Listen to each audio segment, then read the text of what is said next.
गुंडा लोग लालच दे दे करके उकसा उकसा करके हीरो को बुलाता है, आओ दम है तो आओ, दम है तो लाओ। और हीरो एकदम गुस्से में तड़तड़ता हुआ आता है और चुपके से इधर से पीछे से छुरी निकाल के अमरीश पुरी टाइप गुंडा भोंक देता है। तो मार्केट ऐसे ही इमोशन का फायदा उठाता है। डेली खोल खोल के देख रहे हैं, डेली। अरे आज क्या, अरे गिर गया, कल क्या गिर गया, अरे परसों गिर गया, चौथा दिन वो पैसे निकाल लेता है। एक ट्रेडर ज्यादा पैसा कमाता है या एक इन्वेस्टर? ये सवाल लगभग सबके मन में होता है। ट्रेडिंग करें या इन्वेस्टर बन जाएं? ट्रेडिंग में ज्यादा पैसा कमाया जा सकता है, इन्वेस्टिंग में ज्यादा पैसा किसमें रिस्क पर है, इन्वेस्टिंग में, ट्रेडिंग में? ये सब मुद्दों पर आज बात करते हैं। लेकिन उससे पहले एक सवाल का जवाब दो। क्या आपने ऐसा कोई इन्वेस्टमेंट देखा है किसी का होते हुए जो आपका पैसा 10 साल में 10 गुना बढ़ा दे? यानी कि अगर 10 लाख रुपए डाल के छोड़ दिया होता तो वो 1 करोड़ बन गया होता आज। 1 लाख रुपए डाल के छोड़ दिया होता तो वो 10 लाख बन गया होता आज। ऐसा कोई इन्वेस्टमेंट देखा है? सर कई सारे हैं, बहुत सारे। अभी एक दिखाता हूं। देखो, जनरली हम उस दुनिया में जीते हैं, हम मिडिल क्लास, हम जैसे लोग, जहां पर पैसे 10 साल में 2 गुने करने की बात कर रहे होते हैं, मैक्स टू मैक्स 3 गुने करने की बात कर रहे होते हैं। सर स्टॉक मार्केट में ऐसे कई सारे शेयर हैं जिन्होंने 10 साल में 10 गुना, 20 गुना, उससे भी ज्यादा दिया हुआ है। एक दिखाता हूं ऐसे ही छोटा सा एक शेयर आपको। सर ये है ब्रिटानिया का शेयर। ऐसे कई सारे शेयर हैं, इससे अच्छे अच्छे कई सारे शेयर हैं। आप टाइटन का शेयर देखोगे तो उसमें तो 45% हर साल रिटर्न उसने दिया है। अभी कैसे कैलकुलेट करते हैं वो अभी दिखाता हूं आपको, बहुत काम आएगी आपके। ब्रिटानिया शेयर आज के समय में देखो सर लगभग 5,000 रुपए के आसपास है। लगभग 2014 में जब मैं इसका प्राइस देख रहा हूं लगभग 500 रुपया के आसपास है। मतलब 2014 से 2024 10 साल में इसका प्राइस सर 10 गुना, 500 रुपया से 5,000 रुपए हो गया। यानी कि क्या हम ये कह सकते हैं कि 1 लाख रुपए किसी ने अगर 2014 में डाल दिए होते ब्रिटानिया में तो आज उसका पैसा 10 लाख रुपए हो गया होता। किसी ने 10 लाख रुपए डाल के छोड़ दिए होते तो आज उसका पैसा 1 करोड़ हो गया होता, सिर्फ और सिर्फ 10 साल में। ये मेरी रिकमेंडेशन नहीं है कि ऐसा आज के टाइम पे आप डाल के छोड़ दो, वो आगे डालना होगा तो आप अपना एनालिसिस करके डालना। लेकिन इससे अच्छे अच्छे शेयर्स कई सारे हैं। जैसा मैंने टाइटन के बारे में बताया, वो तो इससे भी कई गुना ज़्यादा तेज है। रिकमेंडेशन मेरी कोई भी नहीं है, पैसा लगाने से पहले अपनी रिसर्च एनालिसिस जरूर करना भैया। वैसे भी ये तो टॉप के शेयर्स हैं। सर एक चीज़ दिखाता हूँ आपको, कैलकुलेट कैसे करते हैं। मैंने गूगल में लिखा रेट ऑफ रिटर्न कैलकुलेटर, तो सेबी का ही एक कैलकुलेटर है, निकल के आता है। इसमें आप सॉरी खुल जा भैया, इसमें आप प्रेजेंट वैल्यू डालो, मतलब आज के समय में जो वैल्यू आ रही है। हम डालेंगे अभी ब्रिटानिया का इनिशियल प्राइस 2014 का 500 रुपया। फिर वो कितना बन गया फ्यूचर वैल्यू? सर 5,000 रुपये। अभी के समय 5,000 रुपये। कितना साल लगा सर? 2014 से 2024 10 साल लगा सर। तो 10 साल में ये कैलकुलेट करो सर, हमें हर साल कितना रिटर्न मिला? 25% के आसपास का हर साल हमारे को रिटर्न मिला। यानी कि मतलब साफ समझ में आता है, 25% अगर रिटर्न मेरे को मिल रहा है तो मेरा पैसा 10 साल में 10 गुना हो जा रहा है। सवाल ये है कि क्या इन्वेस्टिंग में तो इतनी ताकत है, समझ में आ गया मेरे को कि 10 साल में 10 गुना हो गया। इससे कई अच्छे अच्छे शेयर है जैसे मैंने बताया। क्या ट्रेडिंग में मेरा पैसा 10 गुना हो सकता है? क्या ट्रेडिंग में 10 गुना करने के लिए मेरे को कितना परसेंटेज हर साल? 25% मिनिमम तो हर साल निकाले हैं तो मेरा पैसा 10 साल में 10 गुना हो जाता है। क्या ट्रेडिंग में इतनी ताकत है? और अगर है तो क्या क्या करना चाहिए ट्रेडिंग के लिए, क्या क्या होनी चाहिए इन्वेस्टिंग के लिए? तो चलो अभी समझाता हूं ये आपको। ठीक है, इतनी बात समझ में आती है, समझ में आती है ना? ये साइट बड़ा अच्छा है, कैलकुलेट करने के लिए काम आएगा आपके। अब जरा डिफरेंस समझते हैं सर ट्रेडिंग और इन्वेस्टिंग में, थोड़ा अच्छे से डिटेल में। पहली चीज समझो सर, ट्रेडिंग में जो होता है ना, सारा का सारा प्राइस का गेम है। प्राइस, सब कुछ प्राइस के इर्द गिर्द है। हमारे को प्राइस ही ट्रैक करना होता है कि पास्ट में प्राइस क्या चल रहा था, भविष्य में प्राइस क्या चल सकता है, उसका पैटर्न ऑब्जर्व करो। अगर हमने ये ऑब्जर्व कर ली, अगर हमने ये पकड़ लिया कि भविष्य में प्राइस क्या हो सकता है तो हम ट्रेड प्रॉफिटेबल कर लेंगे। अगर हमने ये गलत अनुमान लगाया कि भविष्य में क्या प्राइस हो सकता है तो हमारा लॉस हो जाएगा। अब प्राइस को पकड़ने के लिए कई सारे यहां तरीके हम अपनाते हैं। जैसे कैंडल्स को हम एनालिसिस करते हैं, कई तरह के कैंडल्स। चार्ट्स को हम देखते हैं, कई तरह के चार्ट्स। इंडिकेटर्स हम देखते हैं, कई सारे तरह के इंडिकेटर्स।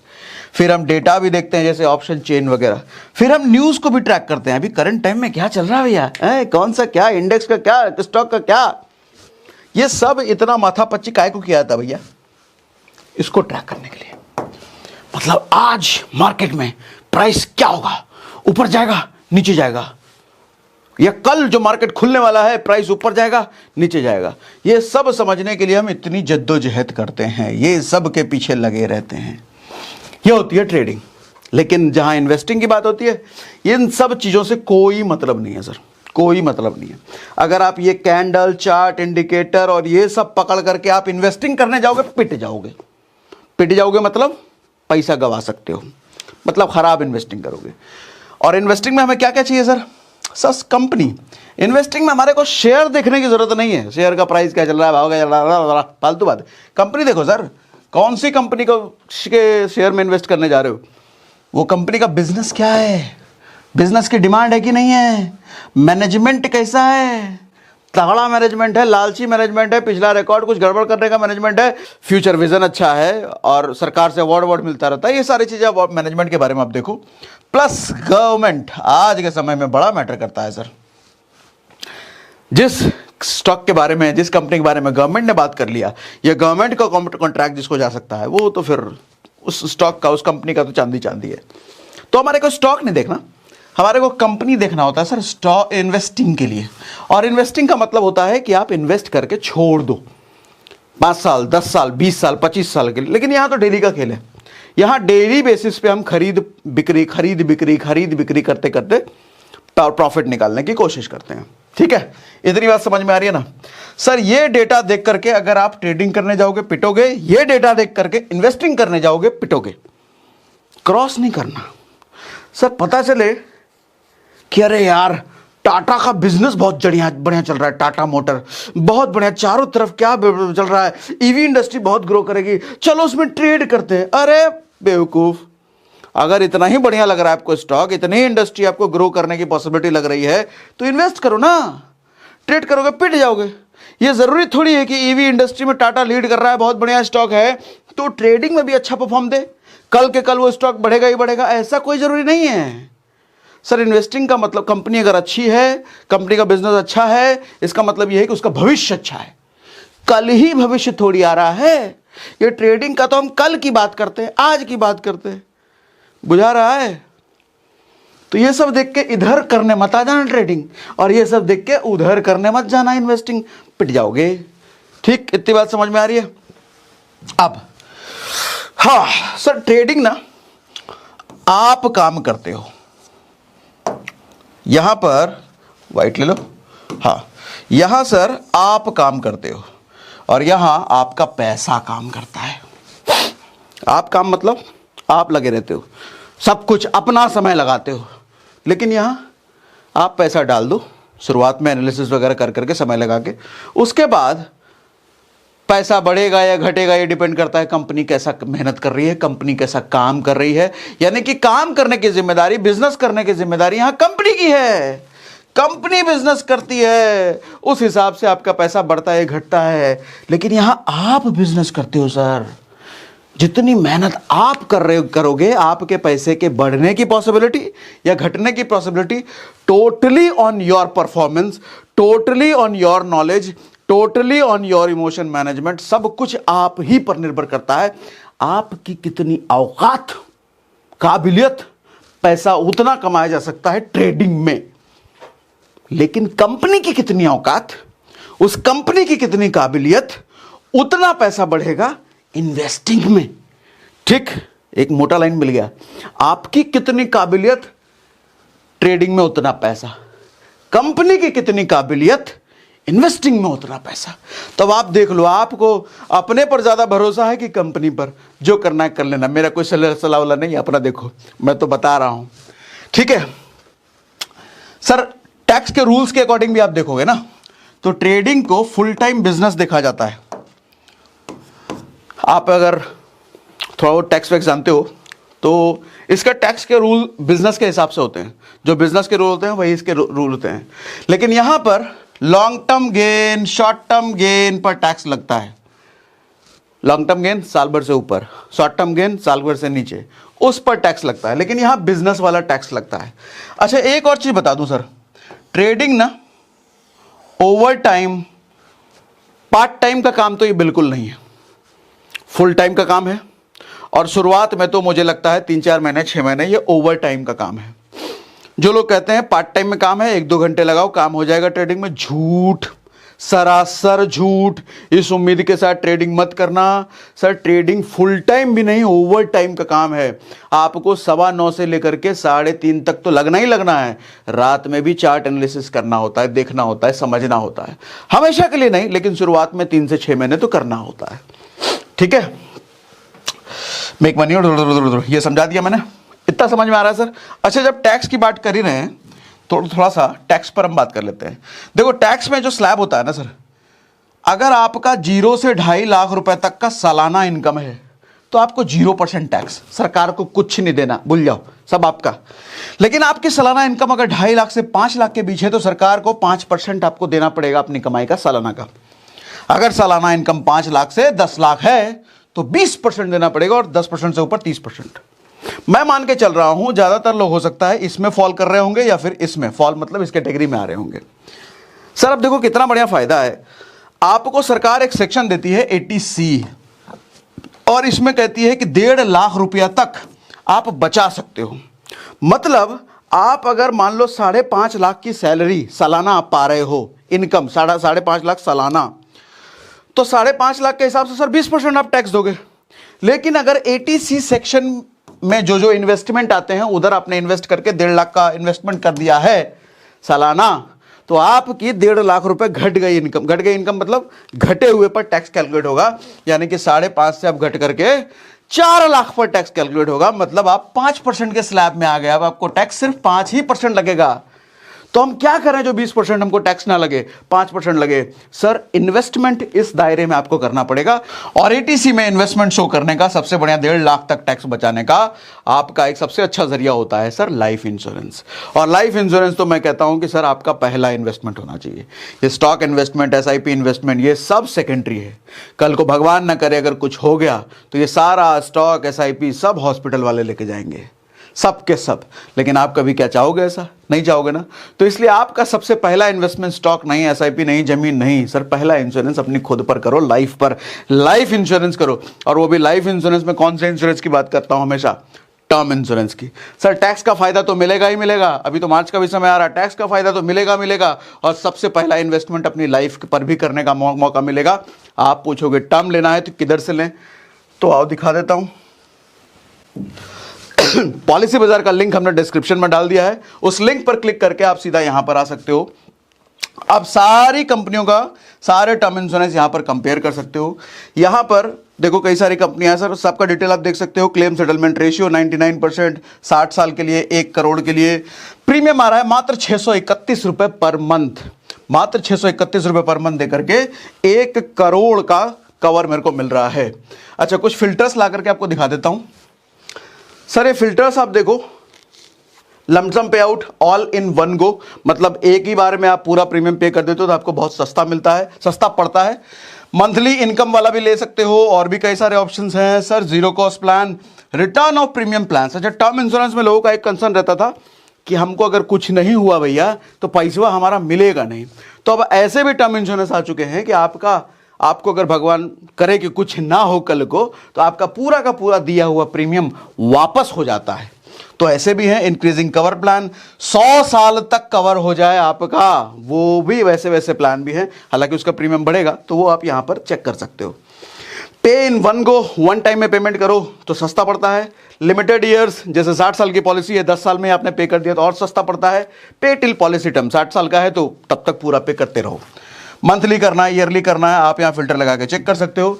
अब जैसे सेव अप टू 50% है, आप इस पर क्लिक करो तो देखो पे फॉर 5 साल, अगर आपने पूरा प्रीमियम 5 साल में ही पे कर दिया तो प्रीमियम पर आपको 50% तक की छूट मिल जाती है।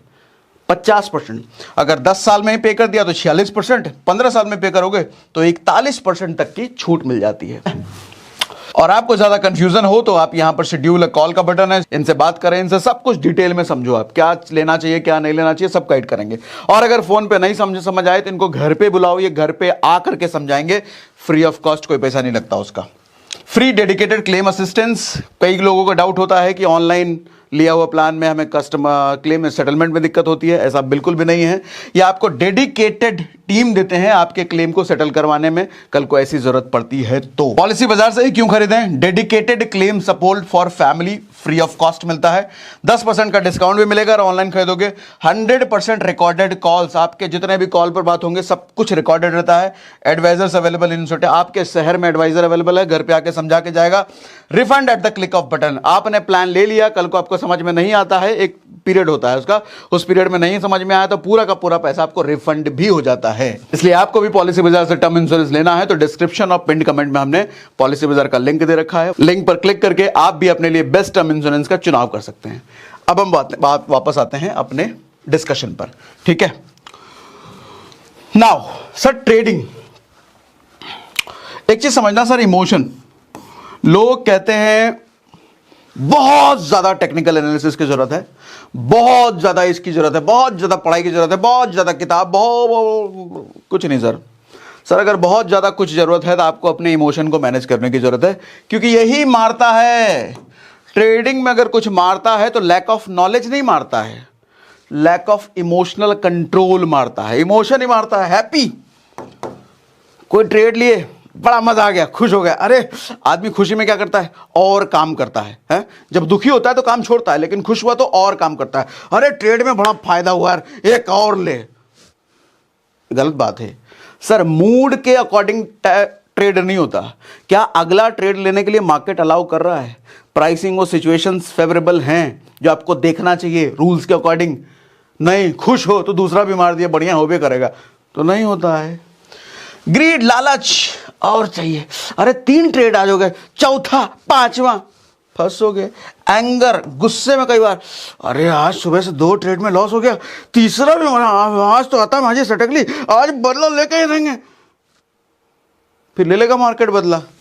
ऐसे लोगों को तो बुलाता है, वो कुछ फिल्में देखे होंगे ना, गुंडा लोग लालच दे दे करके उकसा उकसा करके हीरो को बुलाता है, आओ दम है तो आओ, दम है तो लाओ, और हीरो एकदम गुस्से में तड़तड़ता हुआ आता है और चुपके से इधर से पीछे से छुरी निकाल के अमरीश पुरी टाइप गुंडा भोग देता है। तो मार्केट ऐसे ही इमोशन का फायदा उठाता है। मोटिवेशन, किसी का ट्रेडर का देखा रहे 10 लाख प्रॉफिट, 20 लाख प्रॉफिट कमा लिया, यूट्यूब पे देखा, अरे मैं भी करूंगा, लग गए उसमें, उसने बोला आज इसमें कर देना, कर दी, खेल खो जाएगा फिर ऐसे ना। यहां मोटिवेशन नहीं चलता सर, मोटिवेशन हर जगह चलता है, ट्रेडिंग को छोड़ करके। ट्रेडिंग में मोटिवेशनल बहुत खतरनाक है, मोटिवेट होकर के ना करना ट्रेड।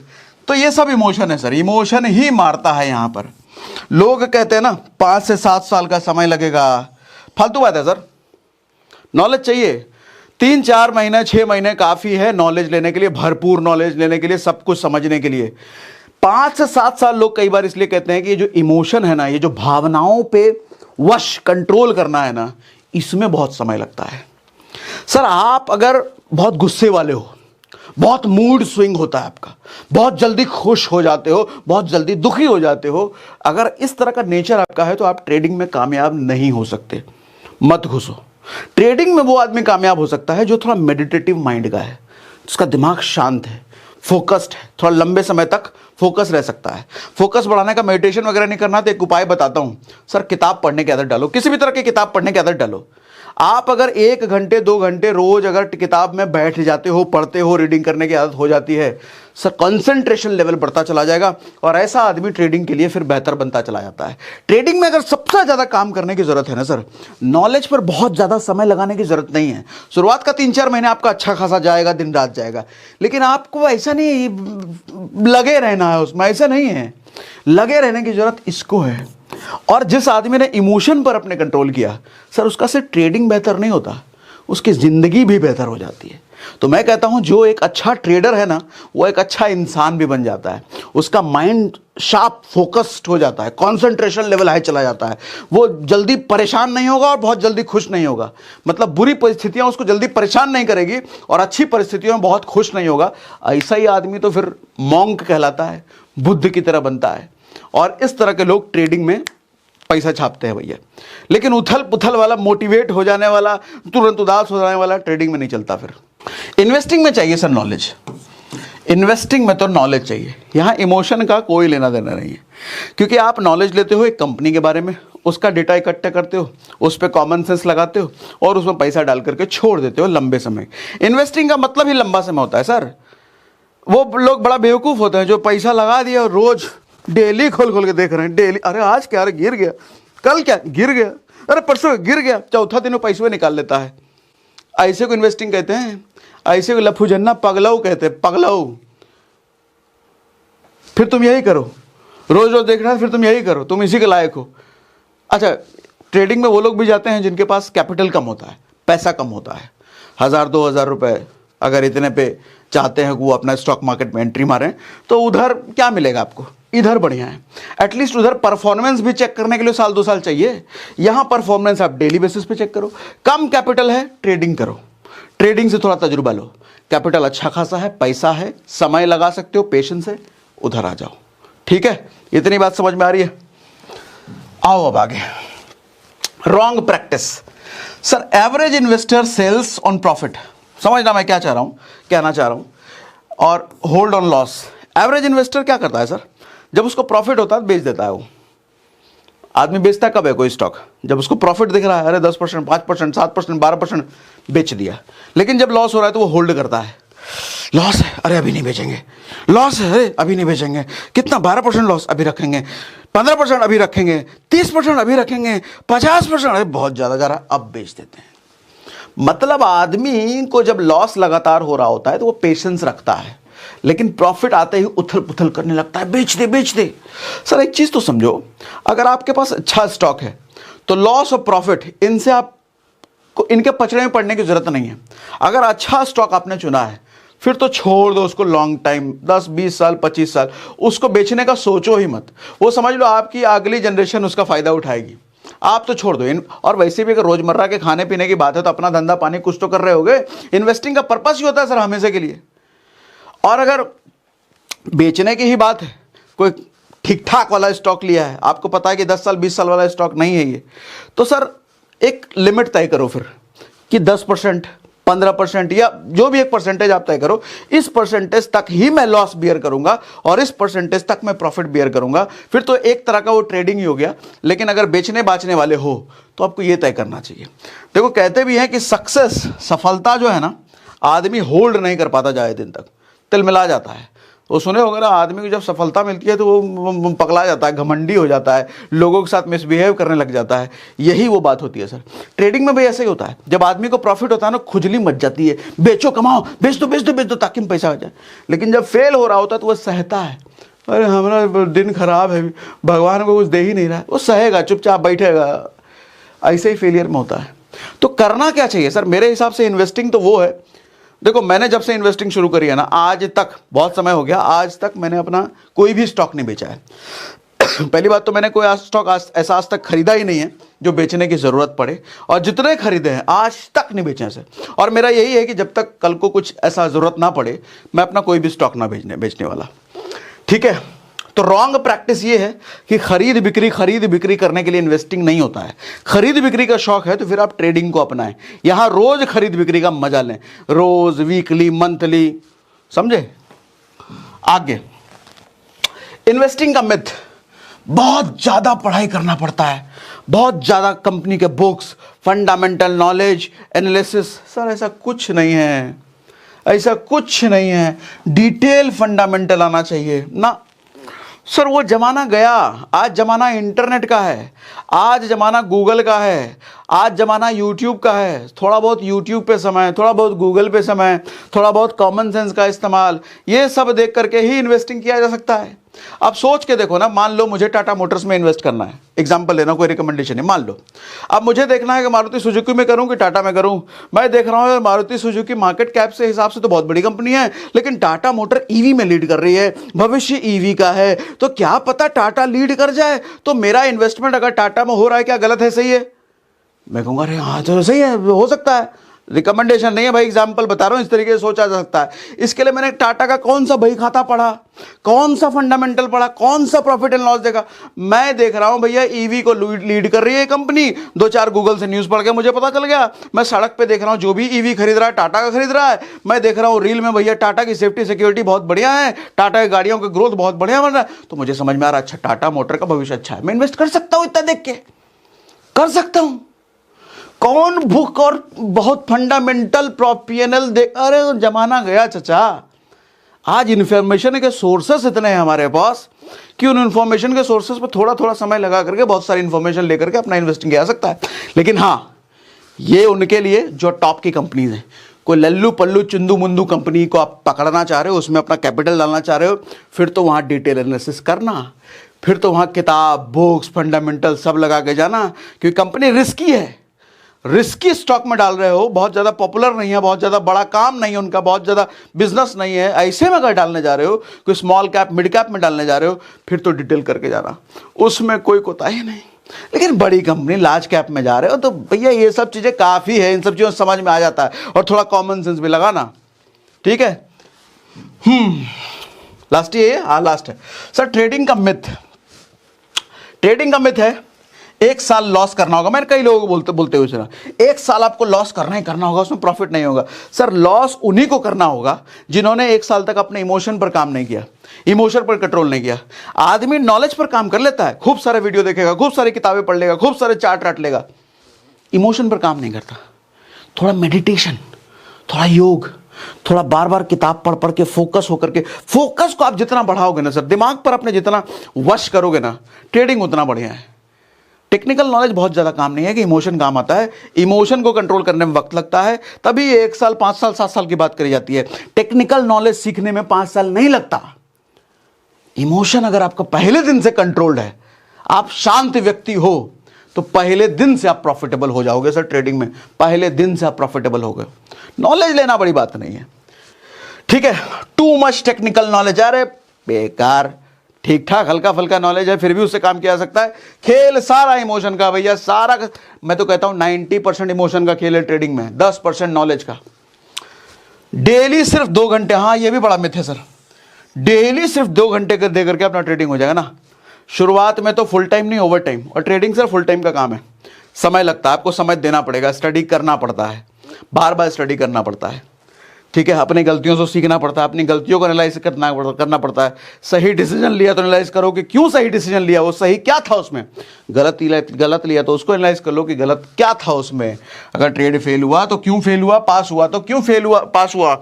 अब मेरा कंक्लूजन क्या है इसको लेकर के सर, मैं कहता हूं ट्रेडिंग में पैसा वही कमाएगा जो रूल्स को फॉलो करेगा, यानी कि रोबोट बन जाएगा। Rules, robotic trading, algo trading, आप देखो ना, उसका एक सेट ऑफ रूल्स होता है। एल्गो ट्रेडिंग का रूल्स इनपुट किया था, ये रूल्स है, ये रूल्स 10% नीचे जाएगा बेच दो, 10% ऊपर जाएगा तो बेच दो, एक सेट ऑफ रूल्स है। दिमाग नहीं लगाता हूं फालतू का, वो उसको इमोशन में फंसता नहीं। अरे बढ़ रहा है, बढ़ने दो, और बढ़ेगा और बढ़ेगा, पता चला टप से गिर गया। गिर रहा है, वापस आएगा, थोड़ा रुको, और गिरा, वापस आएगा, थोड़ा रुको, और गिरा, वापस आएगा, थोड़ा। अरे इतना इमोशनल नहीं होता रोबोट, उसके पास तो रूल फिक्स है। ट्रेडिंग में कामयाब होने के लिए सर इमोशन कंट्रोल, कहने का मतलब रूल से जो स्टिक हो सकता है वो ट्रेडिंग में पैसा कमाएगा, जो रूल से स्टिक हो सकता है। लेकिन रूल ही तो आदमी खुद तोड़ देता है अपना। इसीलिए तो सेबी का डेटा है कि 90% लोग ट्रेडिंग में लॉस में हैं। वो 10% लोग जो कमाते हैं वो रूल से स्टिक होते हैं, इमोशन कंट्रोल होता है इसलिए कमाते हैं। ठीक है। इन्वेस्टिंग का मतलब होता है sir knowledge plus common sense. जिसके पास कॉमन सेंस है, जिसके पास नॉलेज है, वो इन्वेस्टिंग से कमाएगा। ठीक है। तो आज के सेशन में अगर आपको ट्रेडिंग और इन्वेस्टिंग में सच में कुछ सीखने को मिला मेरे से अलग, तो मुझे कमेंट बॉक्स में लिख के बताइए। और सेशन में अगर मजा आ गया तो भी कमेंट बॉक्स में जरूर लिख के बताइए। और हाँ, पॉलिसी बाजार का लिंक हमने पिंड कमेंट और डिस्क्रिप्शन में दे रखा है। अपने लिए बेस्ट टर्म इंश्योरेंस चुनिए। और सबसे पहला आपका इन्वेस्टमेंट इंश्योरेंस ही होना चाहिए सर। उसके बाद दुनिया जान का SIP, स्टॉक, म्यूचुअल फंड सब उसके बाद आता है। सबसे पहले खुद को इंश्योर करो, उसके बाद अपने पैसे को इंश्योर करना।